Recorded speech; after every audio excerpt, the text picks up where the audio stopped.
Feels like forever since I've done an intro. Hey everyone, what's going on? The one true Sir Salty. Gonna be mixing it up while I didn't have too much time to work on stuff that I wanted to. Canadian Thanksgiving at all? Yeah, I am Canadian, just so you know. So I figured I'd show you a little something different. This is Loophero, and this is for a very rare achievement in the game called In Time for Lunch. If you're familiar with Loophero at all, you'll understand it, and yeah, it's a kind of a difficult. If you're not that familiar, well then, sit tight and relax. Basically, to sum it up, it's when you start your first run and you happen to beat it. What? Can I say that? All right, we'll go. Well, you win the game on your first run. There you go. That's a little better. Okay. Anyways, you might be thinking, hey, Sir Salty, isn't that just kind of luck-based, you know? Well, yes, it does have some luck to do with it, mostly involving the gear that you get, as well as the cards you're able to play through. Basically, a quick rundown of the game, you are automatically driven around a map that's generated at the start.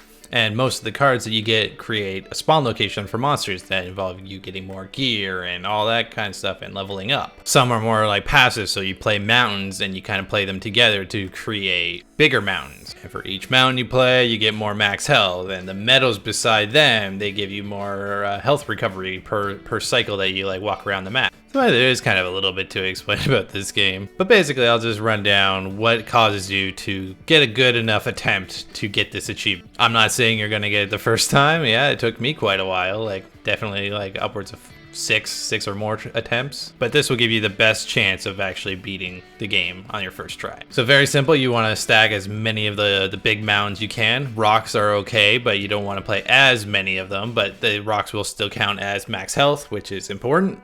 The more stuff you do play, however, the faster you'll build up towards the boss, which is the top left corner. You'll see that you'll be building up. Anytime you place anything, we'll build that meter, and once it gets full, you will summon the boss. And for fighting the first boss, he spawns a lot of buildings around your base camp at the start. Generally, a good rule of thumb in the game already is to place a lot of creatures near your spawn anyways, because you will generally, every time you do a lap, you heal. Think of it like Monopoly, like, you know, you pass go, you get $200.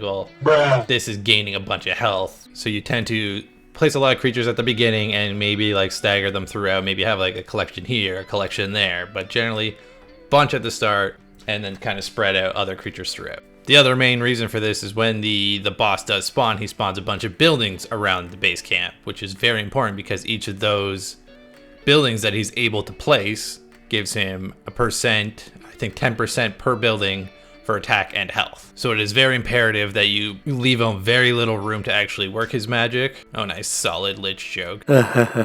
So yeah, the general run will look like you just spawn a bunch near the start. You're placing certain buildings, like how I just placed the treasuries there, and you place meadows beside. Once you place meadows on each side, it triggers and you get a whole bunch of materials and stuff like that. And we'll have a chance to spawn extra enemies. So like the whole idea is you want to spawn as much as you're comfortable with, as long as you're not dying too much. The meadows will help cover your health per day. So when you do a lap, you'll gain a good chunk of health based on your meadow. And then this is also where it boils down to a little bit of luck. So hopefully you're getting some good spawns. Maybe you get like an Oblivion. Oblivion is probably one of the best cards you can get in the game because it will just delete anything that you don't like. So definitely hold on to as many Oblivions as you can. I think I only get one in the entire run, which does suck, but you know, it is what it is. And then hopefully what you are trying to do is to stack the best gear possible. For weapons, you just want raw damage. So as high level as you can potentially get, you want to stack that the highest. Any solid amount of evasion too goes a long way, especially when fighting the boss, because if he misses one of his attacks, it's a really big deal because he hits like a mother flipping truck. Other than that, it's stacking a lot of just pure defense as well as max health. Max health will come from mountains as well, but you'll get solid enough gear, like your chest piece usually gives you a lot of health. And again, it is very luck based too with gear. Like you don't know what you're getting. You could kill a random slime and get one of the best pieces of gear you can. It's fantastic. So yeah, I'll just quickly go through what I had set up before the Lich, just so you can see. Alright, so this is what it kind of looks like right before I'm about to summon the Lich. I'm on my last lap, so I'm feeling pretty confident. I just throw everything down to get him to spawn. Alright, and now he only had 3 spots left, so I just Oblivion one of them, and this is now I'm hoping for the best. I got pretty solid gear throughout. I'd say one of the best things I got was a level 8 weapon, which is much higher than I should have gotten, but hey, you know, that's how luck goes. So yeah, this is as best as I can get. Not much else I can really do. I think I do change my ring. I do get a solid ring.